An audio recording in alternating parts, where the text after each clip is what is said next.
Basta't walang madidisplace na mga empleyado at hindi malalabag ang Bangsamoro Organic Law. Ito ang tugon ni MAFAR Minister Abunawas Maslamama hinggil sa mga isinusulong na panukala na paghiwa-hiwalayin ang Super Ministry sa BARMM kabilang ang Ministry of Agriculture, Fisheries and Agrarian Reform.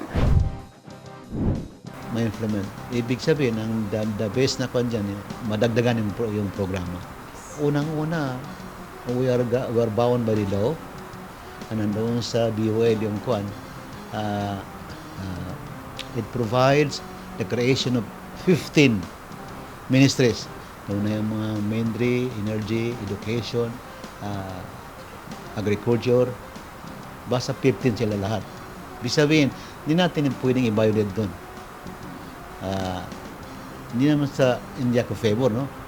But with the condition na walang ma-displace sa mga tauhan natin. Kasi kung mag-kwan ka, mag-splitting at tapos maraming nawawala, anong kabuluhan yung splitting kung maraming nawawala sa trabaho?